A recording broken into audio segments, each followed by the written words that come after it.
Elizabeth stepped out of her gleaming supercar, her cold eyes sliding over Logan's battered AE86 before she laughed openly, in front of the crowd. To her, the grease-stained single father was just another man pretending to be something he wasn't. But a few hours later, on a rain-slicked mountain pass with her brakes cut in death waiting around a single curve, that same ridiculed AE86 came tearing through the darkness like a ghost. One perfect drift changed everything she thought she knew about power, about wealth, and about the kind of man she had never taken the time to see. Stay with this story until the very end, because the secret behind that drift cuts deeper than any assassination attempt ever could. The Hargrove Summit, a resort launch, was exactly the kind of event that reminded Elizabeth Hargrove why she had spent 15 years building an empire. The valley below was swallowed in morning mist, but up here on the terraced hillside, everything was razor-sharp and curated. White linen tables arranged in perfect arcs, champagne flutes catching light from discreet solar lamps, and a procession of vehicles along the entrance lane that looked more like a curated auto show than a business gathering. Lamborghinis and Bentleys sat gleaming alongside a custom electric Porsche belonging to a media conglomerate executive whose name carried weight in 3 countries. Elizabeth's team had spent 7 months designing this moment, and it was performing exactly as planned. Then Logan Mercer pulled up in the A86. The car was white with a black hood, a combination that had once been striking and was now simply honest about its age. The rocker panels carried a faint shadow of rust, and a shallow crease ran along the passenger door where it had once traded paint with something larger and hadn't lost much sleep over it. The engine, however, did not sound like a machine that had been neglected. It idled with a low, disciplined pulse, entirely unconcerned about the company it was keeping. Logan stepped out in clean but worn work pants and a collared shirt that had seen the inside of a garage far more than a boardroom, and reached into the back seat for a clipboard. He was not there to impress anyone.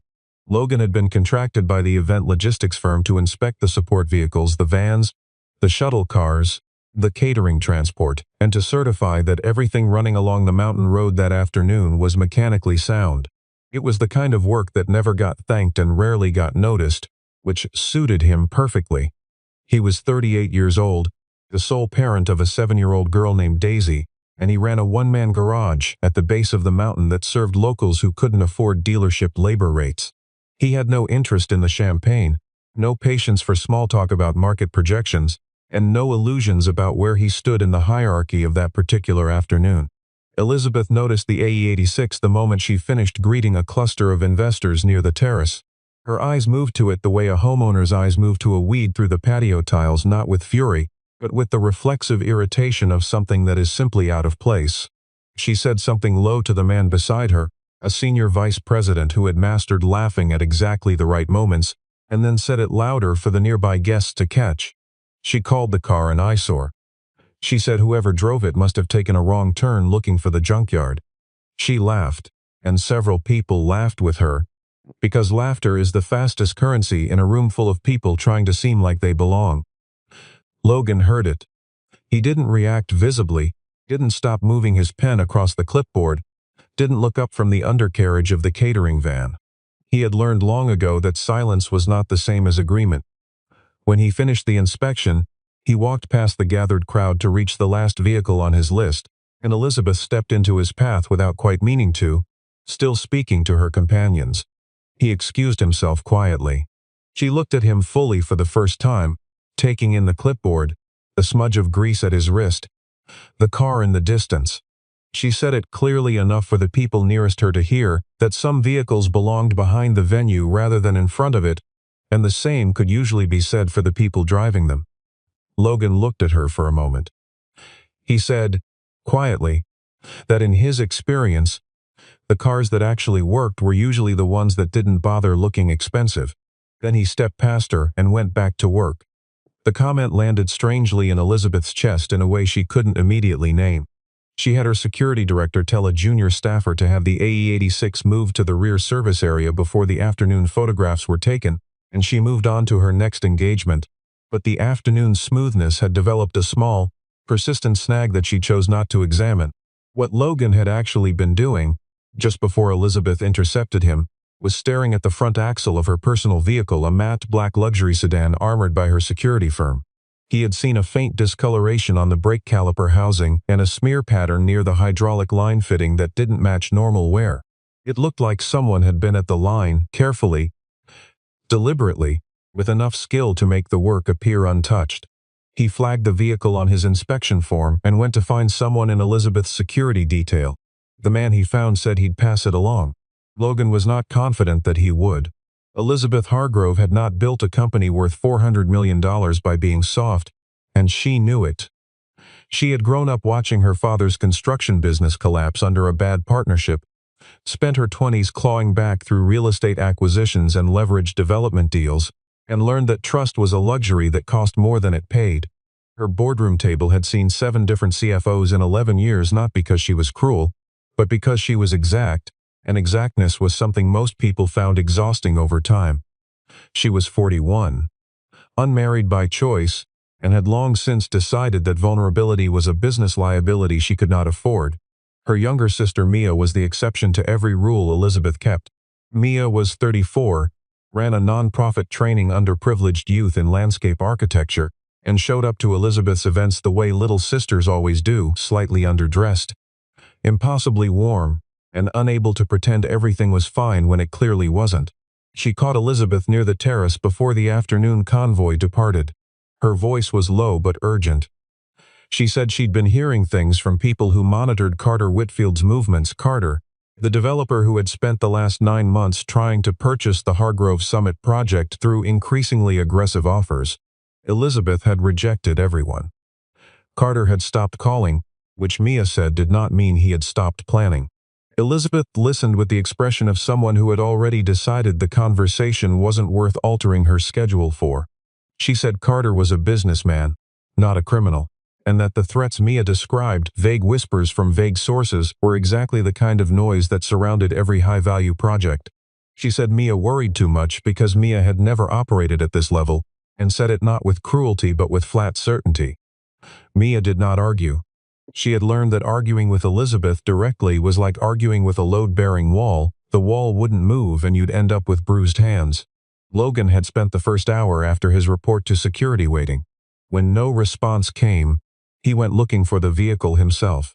The sedan had been moved to the departure staging area, and he found it easy enough to get close for a second inspection. What he saw confirmed his suspicion. The brake line fitting had been loosened by small, precise increments, not enough to cause immediate failure, but enough to ensure progressive hydraulic pressure loss under sustained braking on a long, downhill run. It was a mechanic's sabotage, invisible from above, invisible in a casual walkthrough, and precisely lethal on the right road. Logan felt the cold, specific dread of someone who understands exactly what a system failure looks like and exactly when it will happen. He went to Elizabeth directly. When she came through the staging area with her entourage, he stepped forward and said he needed 60 seconds. He told her clearly the brake line, the location, the nature of the interference. He said she should not enter that vehicle before it was inspected by someone she trusted completely. Elizabeth looked at him with an expression he would describe to himself as contempt, with a thin layer of patience applied over it. She said the vehicle had been certified by a professional security firm, that she paid extremely well for that certainty, and that a man who drove a car held together by memory and routine was not the most credible source of second opinions. The people around her were watching. Logan said nothing more. He walked back to his AE86, sat in the driver's seat, and stared through the windshield at the convoy forming in the late afternoon light. He could leave. His contract ended at the close of the setup phase, and there was no professional obligation holding him to this hillside. He thought about Daisy, asleep by now at his mother's house down the mountain, arms wrapped around the stuffed rabbit she'd carried everywhere since she was 3. He thought about another mountain road, on a night 11 years ago, when he had been the one in the driver's seat and someone had trusted him at high speed, and how close that night had come to ending differently. He started the AE86 and pulled out from the service area at a distance the convoy wouldn't register. Carter Whitfield was not at the event. He had been watching from a laptop in a rented house 14 kilometers away, through a camera system his team had installed 3 days prior. When the convoy cleared the resort gate, he made a call. The instructions were simple and had been rehearsed. It was going to look like a terrible accident on a wet road. It was going to end with Elizabeth Hargrove no longer in a position to refuse his offers, and a project worth considerably more than its advertised value falling into his hands before the month was out. He closed the laptop and waited. The rain arrived without particular drama, which was itself a kind of warning. Mountain weather in that region was usually theatrical, sudden drops in pressure, wind that announced itself through the tree line, clouds that stacked and darkened before the first drop fell. But this rain simply appeared, a steady curtain that materialized around the convoy as it entered the deeper section of the pass, as though the road itself had exhaled it. The temperature dropped 3 degrees in 10 minutes. The asphalt, which had been dry and warm from a full day of sun, began to slick over with the particular treachery of a surface that has gone from bone-dry to wet without the intermediate soak that gives experienced drivers their warning period. Elizabeth sat in the rear of her sedan reviewing projected revenue figures for the resort's first operational quarter. Her driver, a 20-year veteran named Frank who had driven her to and from more airports than either of them could count, navigated the curves with the practiced confidence of someone who had done this road in every condition. The heater was on. The rain was background. Elizabeth had a call scheduled for 6 o'clock and was preparing for it with the focused efficiency of a person who had learned to use every available minute. She had not thought about Logan or the AE86 since the staging area. Frank felt it first. He had the experienced driver's sensitivity to his vehicle's behavior, the subtle translation of the road's grip through the steering column, the micro-vibrations of the chassis communicating what the tires were doing against the surface. When he applied the brakes gently on the first serious descent, the car's response was marginally slower than it should have been. He attributed it to the wet road and reduced his speed.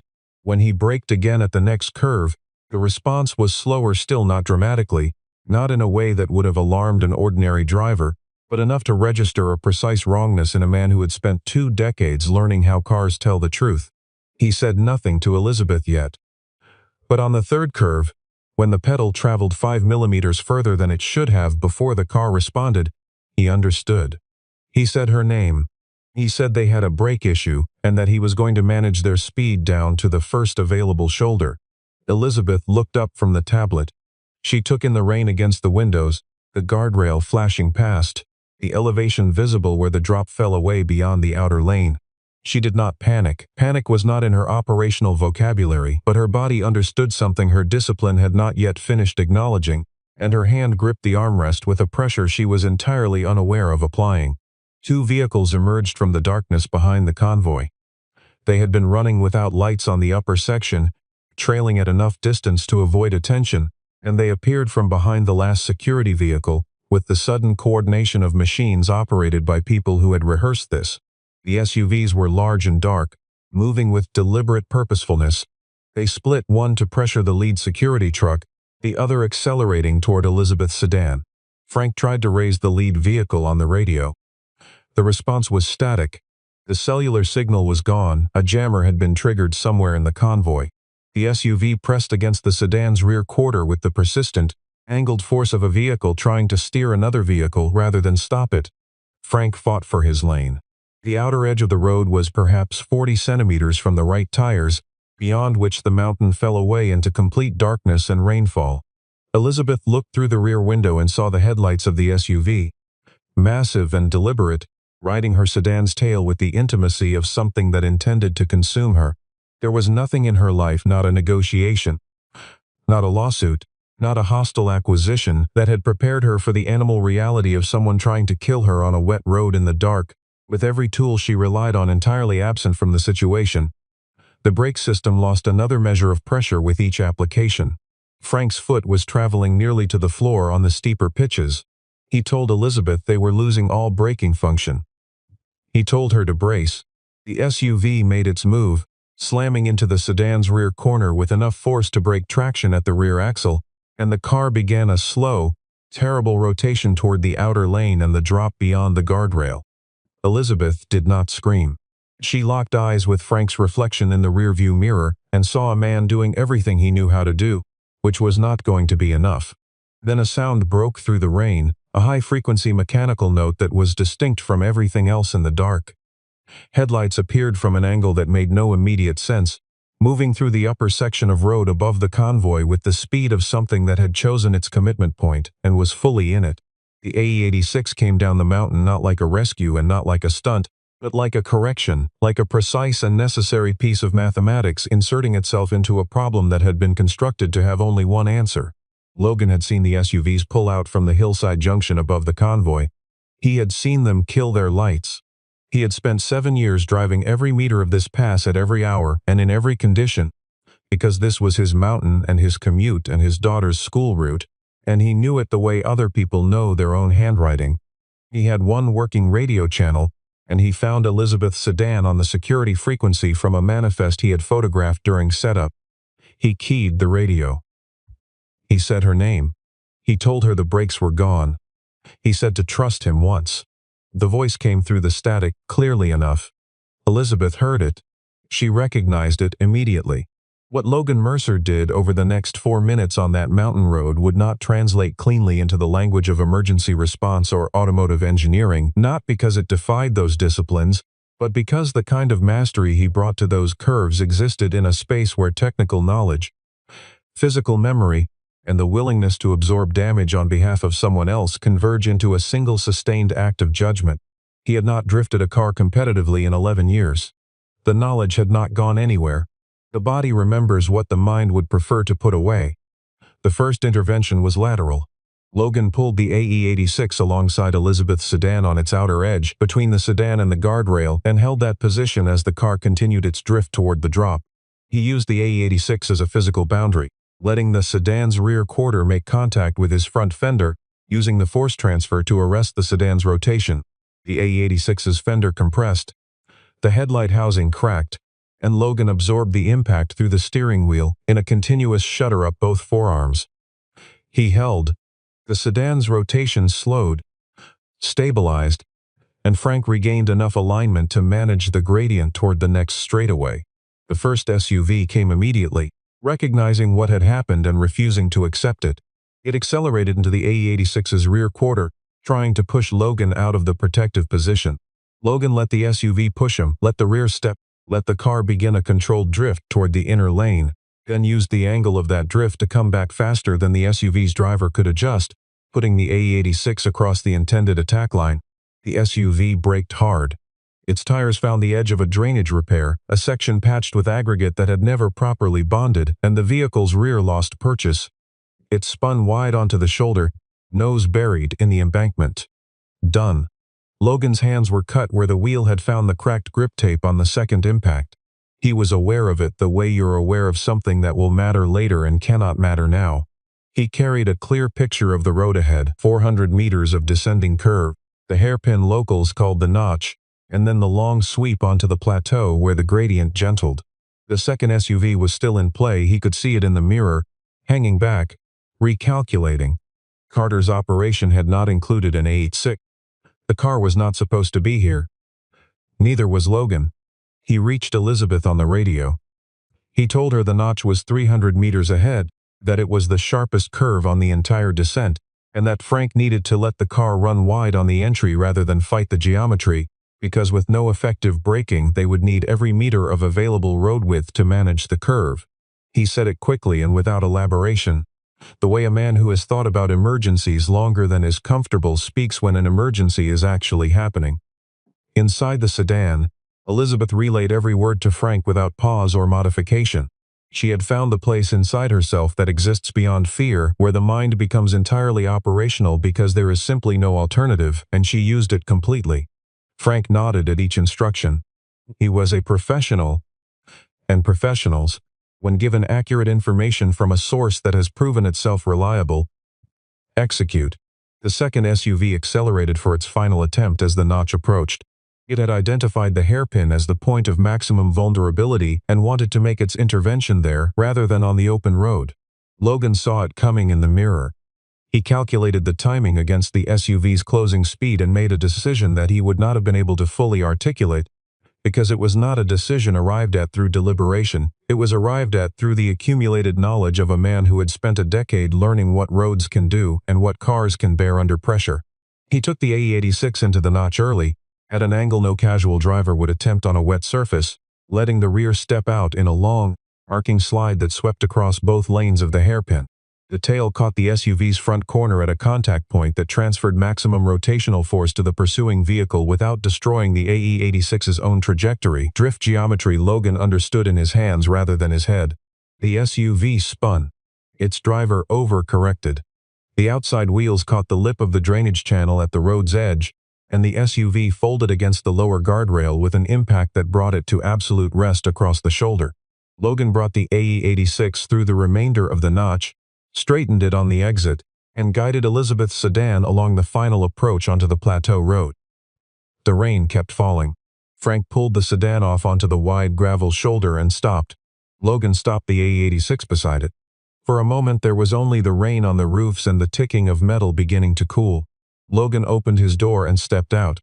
His left shoulder had contacted the door frame hard on the second impact, and lifting the arm produced a pain that radiated down to the elbow. The AE86's right side was caved in from the front fender back to the door jamb. Both headlights on that side were gone, and a thin column of steam was beginning to rise from the stressed radiator. He walked to Elizabeth's sedan and stood at the rear passenger window. Elizabeth opened the door and stood in the rain. She was not visibly injured. She looked at him, at the cut hand, at the held-down shoulder, at the collapsed right side of the car behind him. She looked at the AE86 the way you look at something that has just demonstrated that your understanding of the nature of things was fundamentally incomplete. She tried to find words. Logan spoke first. He asked if she was breathing all right. She said she was. He nodded once and looked back up the road toward the notch, where the red lights of the stalled SUVs were just visible through the rain. The police arrived within 18 minutes, directed by a GPS distress signal Frank had triggered just before the jammer reached full effect. They came with 3 cruisers and an ambulance, followed by a response team from Elizabeth's security firm, the same firm whose certification Logan had bypassed to save a life they had failed to protect. 2 of Carter's men were taken from the crashed vehicles. One of them, the driver who had pushed at the notch, began talking almost immediately. He had not agreed to a collision at 40 miles an hour on a wet mountain road in the dark. He had agreed to what Carter had called a careful operation, and the distance between those descriptions was wide enough to dissolve whatever loyalty remained. His account was specific.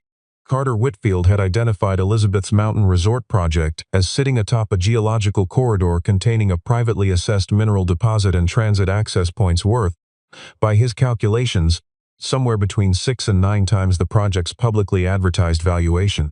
The brake line sabotage had been Carter's contingency, deployed after Elizabeth's final refusal to sell, designed to stage a fatal accident and trigger a succession clause in the company's charter that Carter had identified as a leverage point. It was not a crime of impulse.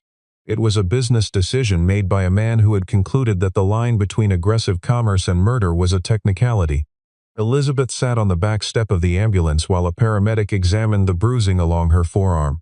She heard the account relayed to her security director and felt a specific, nauseating recognition settle in. Every piece of information Logan had given her, the brake line fitting, the discoloration, the nature of the interference, had been correct. Not approximately, precisely. She had dismissed it with the same clinical indifference she applied to any input from a source she had already filed under a category she had assigned in 5 seconds. She had not merely made a judgment error. She had made the error and then amplified it in public, for the entertainment of investors she was trying to impress. Mia arrived at the plateau 40 minutes later, having driven down from the resort when the event staff relayed what was happening on the pass. She came through the police perimeter, found Elizabeth, and said nothing for a moment. Then she said, "You're alive. Thank God." And then, "He tried to tell you." Elizabeth said she knew. Mia said it again, not to punish, but because the fact needed to exist in the air between them with enough weight to be fully felt. Elizabeth said she knew, and this time the flatness in her voice had been replaced by something more honest. Logan was being treated for the hand laceration and shoulder contusion at the ambulance. The medic taped his palm, said the shoulder was likely a strain rather than a tear, and told him to have it imaged within 24 hours. Logan said he would. He retrieved his clipboard from the AE86 out of habit and was standing near the car, looking at the caved-in side panel, when Elizabeth came to him. Several officers and members of her security team were close enough to observe. She stopped in front of him and said she was sorry. She said it plainly, without the calibration of a prepared statement, just the admission that she had been wrong in a way that had nearly cost everything. Logan looked at her for a moment. He said that apologizing for the car was the easy part. He said what she had done in front of those investors hadn't been a comment about a vehicle, it had been a decision about what kind of person she thought he was, made in 5 seconds without a single accurate piece of information. He said he had been driving that road for 7 years, working on engines since he was 15, had walked away from a career some people would have considered remarkable and built something honest from its remains. And none of that had been visible to her because she hadn't looked. He was not angry when he said it. Anger would have been easier for her to absorb. He was simply stating what was true. The silence that followed had genuine weight. Elizabeth had been corrected in boardrooms, by lawyers, by competitors, by CFOs when numbers didn't cooperate. She had never been corrected in a way that made her feel the precise texture of her own arrogance, not as strategic error, not as a communication failure, but as something she had done directly to a person who had not deserved it. She looked at the AE86. The right side was folded. The hood had popped slightly from the frame stress. The car looked like it had been in a fight, which it had, and had not come out clean, which it hadn't, but it was standing on all 4 wheels in the rain. Carter Whitfield had not been at either crash site. When his network of contacts relayed that both SUVs were disabled, that police had arrived, and that Elizabeth was alive, he had left the rented house and was already on a different road. He was not yet in custody, and he was not a man who accepted the end of a game without attempting to construct an alternative version of events. He needed distance and a narrative. He had, as it turned out, both. The footage appeared at 7:43 the following morning, submitted to 3 news organizations with a summary framing it as a tip from a concerned witness. It was 31 seconds of dashcam video from Carter's SUV before the first collision, the AE86 following close behind the convoy, weaving between lanes, making an aggressive approach from the rear. Out of context, stripped of the brake failure, stripped of the second SUV, stripped of everything that preceded those 31 seconds, it looked exactly like what Carter intended, a man in a modified car pursuing and harassing a convoy for potentially sinister purposes. The narrative accompanying the footage was precise in its falsity. Carter's communications network, operating through several intermediary accounts, released talking points suggesting that Logan Mercer was a known street racing enthusiast with an apparent fixation on high-profile vehicles, that his presence at the resort event had been unauthorized, and that his involvement in the incident bore the hallmarks of a manufactured crisis designed to achieve either publicity or financial leverage. The word used most consistently was stunt.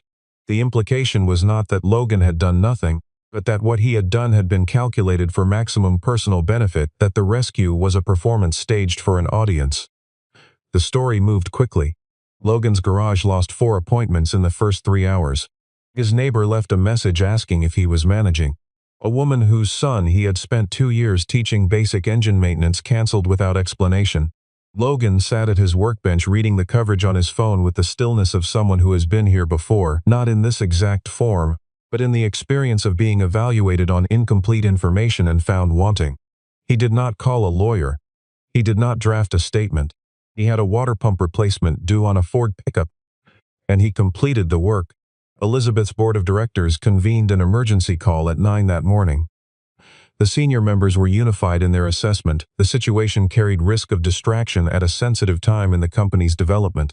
3 significant investment commitments were pending. The regulatory review of the resort project was ongoing.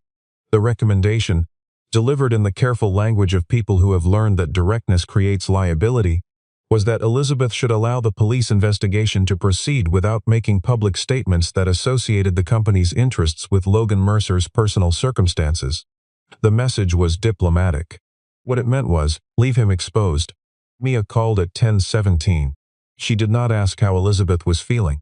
She said, "You know exactly what happened on that road." Elizabeth confirmed she did. Mia said, "Then you know what has to happen next."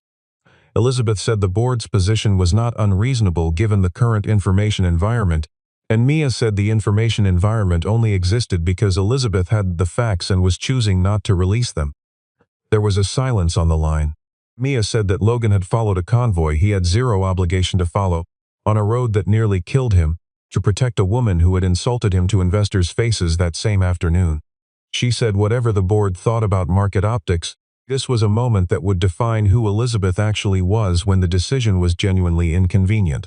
Elizabeth called her chief communications officer at 11 and requested 2 items: the complete technical report from the brake system forensics, which the police department had already compiled, and the full event footage from the resort's exterior cameras, which her team had archived. She also requested the logged maintenance certifications from her security firm, including the identifying signature of the technician who had last inspected the vehicle. She said she needed everything prepared for a press statement that afternoon. Her communications officer asked if she was certain about the timing. Elizabeth said she was certain about the content. The press conference took place at 3 in the afternoon. Elizabeth stood without notes. She described the timeline, what Logan had observed and reported, what she had dismissed, and what had followed. She presented the forensic brake report and the resort camera footage, including the segment showing Logan filing his inspection form and approaching the security director, and stated plainly that the man the morning's coverage had characterized as a predator was the man who had been right when every person she paid to be right had been wrong. She said she owed Logan Mercer a public correction, and she was delivering it. Carter Whitfield, she confirmed, was the subject of an active criminal investigation. She also said something that had not been in the talking points her communications officer prepared, that she had laughed at Logan's car in front of a crowd of investors, and that the arrogance driving that laugh had nearly cost her everything. She said it because it was true, and because she had decided in the 18 hours since the plateau that truth was something she had been rationing too carefully for too long. Carter's media operation collapsed under the forensic evidence within 4 hours of the press conference. The pending investment commitments steadied. 2 media organizations issued corrections. Logan's phone did not ring with apologies from the clients who had canceled, but his inbox received a message from a regional automotive publication asking if he would be interviewed about mountain driving technique. He declined. Carter Whitfield had been watching the press conference stream on his phone from a rented car 30 kilometers north when he understood that the landscape had changed in a way that could not be reversed through media management. His driver had given a detailed account. The forensic report had been released publicly. The investigation had the momentum of a case with most of its components already assembled.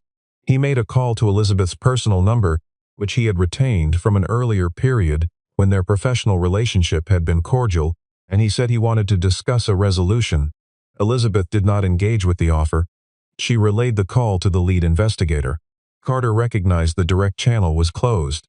The following morning, Elizabeth's executive assistant Sarah, 30 years old, 6 years with the company, professionally composed in the way that people who are fundamentally competent become composed, did not arrive at the office. Her phone went to voicemail. Security records showed she had left her apartment building at 7:14 and had not returned. At 9:30, Elizabeth received a message from an unregistered number describing Sarah's location in general terms and stating that her release required Elizabeth to deliver the complete project filing documents to a meeting point to be confirmed closer to the time. The message said that if police were detected within 2 kilometers of the exchange location, the outcome for Sarah would be entirely at Carter's discretion. Elizabeth called Logan. She could not have explained why she called him before the lead investigator, except that she did. Logan heard her voice and the particular quality of it and said he was on his way. They met at the base of the pass road, Logan driving the repaired AE86 with its caved right side panel and its mismatched replacement headlight, and Elizabeth in a plain rental car. He did not ask why she had called him. She explained the situation. He listened without interrupting, then said that Carter had chosen the old unpaved access route to the north because it offered the most exit options and the least traffic visibility. He said he knew every meter of the route. He said Carter would have calibrated his response around professional opposition, security teams, coordinated vehicles, and would not have accounted for a single man in a 30-year-old Japanese hatchback. Logan adapted a recording device from his diagnostic kit to capture audio from the interior of the AE86 and activated a location-sharing link on his phone which he sent to the lead investigator before they left, along with a text message giving Carter's likely location and an estimated arrival time of 40 minutes. The investigator replied asking Logan not to engage directly. Logan did not reply. The exchange point was a disused equipment shed set back from the dirt access road behind a rusted iron gate. Elizabeth went in on foot with a document portfolio prepared with the investigator's guidance, formatted to appear complete while containing nothing beyond what was already in the public record. Sarah was inside the shed, uninjured, wrists bound, frightened but composed in the specific way of someone who has decided that composed is the most useful thing they can be right now. Carter was there with one other person, a man whose positioning communicated a function rather than an accompaniment. Carter examined the portfolio. He spent roughly 40 seconds believing he had achieved what he came for, and in those 40 seconds the sound of a vehicle arriving on the access road registered not as threat but as background noise. Logan had not entered the property. He had parked the AE86 across the gate, engine running, blocking both tire ruts of the only exit. When Carter emerged and saw the car sitting in his path, he stopped. He looked at the vehicle and then at Logan. He made the calculation that this was one man in a damaged car, and that his own performance sedan parked behind the shed gave him sufficient speed advantage to make the calculation irrelevant. Carter broke for his vehicle and gained the access road heading north. Logan followed at distance, letting Carter open a gap on the first straight. The route was narrow, unpaved, and pocked with erosion channels from years of seasonal runoff and zero maintenance. Logan knew everyone, because this road connected the plateau to a fire route near the resort's northern service area and was his fastest winter route when the main pass iced over. Carter drove the way panicking men with fast cars drive, maximum throttle applied to a road that demanded patience. He recovered from the first erosion channel, and the second. He did not find the third until he was fully committed to a left-hand apex where it was invisible until the car was already in it, and by then the sedan's rear was 3 feet offline with nothing left to recover with. The sedan came to rest against a row of old timber posts at the road's edge. Front axle dropped into the drainage channel, both front tires destroyed. Carter got out and moved toward the tree line. He covered perhaps 40 meters before 2 police vehicles came down the fire road from the north, directed there by Logan's location share, and the officers had him on the ground before he reached the tree line. Elizabeth stood at the gate and watched the officers bring Carter back to the access road in handcuffs. He looked diminished, smaller than he had appeared in conference rooms 2 years earlier, full of projections and the confidence of a man who believed every deal bent to sufficient pressure. He did not look at her. She watched them put him in the vehicle and thought about the suffering that had been a direct consequence of his arithmetic. Then she walked back and found Sarah sitting on a rock with a water bottle, and Elizabeth sat down beside her without any consideration of how it looked. Logan was leaning against the AE86's undamaged side when Elizabeth returned. He was ready to go, and was waiting only because driving away immediately would have been its own kind of statement. She came to stand beside him. She said, "Thank you." He said he had already heard that version. She said she understood, and that she also meant the other thing, what he had said on the plateau, about how she had looked at him. She said it had stayed with her in a way that she hadn't been able to set aside. 17 days passed. Elizabeth moved through them with the particular disorientation of someone whose fundamental self-assessment has been disturbed, not overturned, but disturbed, like a reference point that has been shifted by a fraction and now requires everything aligned to it to be recalibrated. She settled the criminal referral with her legal team, consolidated the resort project's regulatory position, and declined 4 interview requests seeking a performance of the experience for consumption. She accepted one, a long-form conversation with a business publication, and gave an answer to the question of what she had learned that was considerably more honest than her communications officer had advised. She drove to Logan's garage on a Wednesday morning, 3 weeks after the resort launch. She came in a compact rental car and parked on the street outside. She walked through the open bay door carrying a cardboard box, the kind that quality aftermarket parts arrive in, and set it on his workbench without preamble. Logan looked at it, then at her. He said he wasn't looking for compensation. She said she understood that, and that the components were not compensation, they were replacement parts for damage that had occurred because of a situation she had created by dismissing a warning delivered in good faith. She said he was welcome to send them back, but she had checked the specifications herself against the AE86's chassis year, and it would be a waste. Logan did not open the box immediately. He stood looking at it, then said he had one condition. Elizabeth waited. He said the right side panel was going to keep the fold, the shallow crease running from the front fender to the door jamb, from being pressed against the guardrail at speed. He would not have it filled or repainted. She asked why.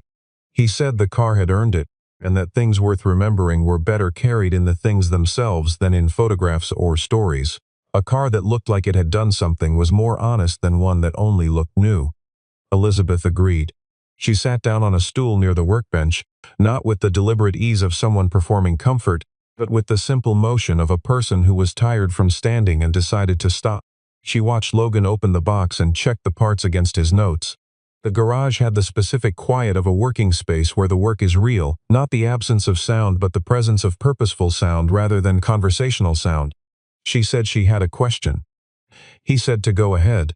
She asked how he had become that kind of driver, the kind who could do what he had done at the Notch in the Rain without losing either the car or the calculation. He set down the part he was holding. He said that before Daisy in the garage, he had competed in amateur mountain circuit events and been good enough that professional teams made serious approaches. He had driven the way young men who are very capable tend to drive, fast, with the arrogance of believing skill alone was sufficient protection. One night, a different mountain road, he misjudged a corner by 2 meters. His co-driver wasn't seriously hurt, but the margin had been close enough, and the look on his co-driver's face afterward had been close enough, that Logan spent a long time understanding what he'd actually been risking. He stepped away from competition. He kept driving. Arrogance was the problem. Not driving, but he kept it local and proportional.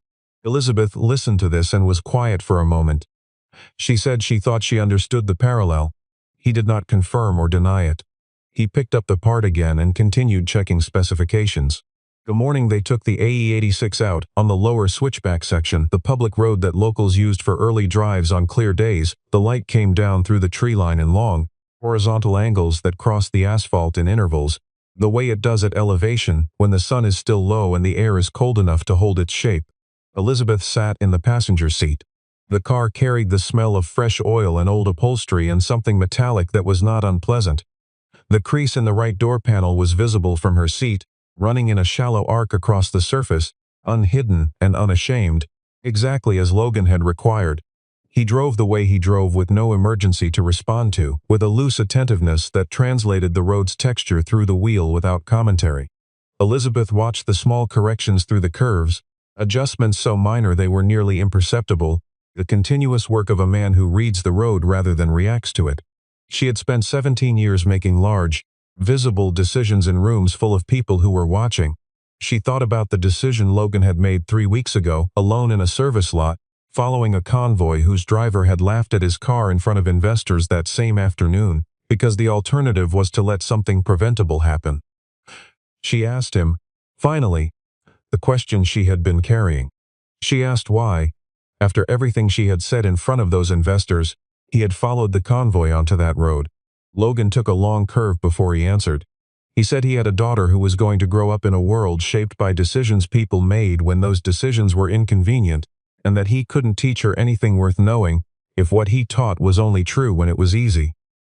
He said a person's life doesn't get weighed against how they've behaved at their worst, and that he had known, standing in that service lot watching the convoy leave, that something was going to go wrong, and that choosing not to act was itself a decision, one he'd made once on a different mountain, and had never fully stopped paying for. Elizabeth did not speak for a while after that. The AE86 carried them along the lower switchback, through the dappled morning light, the crease in the door panel catching sun in intervals, honest, present, and permanent. She looked at the road ahead, and for the first time in years she was not already calculating what came next in the sequence of things she needed to manage. She was simply present, in the car, on the road, in the particular quiet of a morning that had no agenda. The AE86 rounded the final bend of the lower switchback and emerged onto the short plateau road where the tree line pulled back and the full arc of the valley opened below them, the distant ranges blue in the morning air. Logan kept a steady pace. The engine turned over with the quiet confidence of something well-maintained and genuinely trusted, carrying 2 people through a landscape that had recently tested both of them, and that had, in the end, revealed something true about each. The car climbed toward the morning. Neither of them needed to say anything more.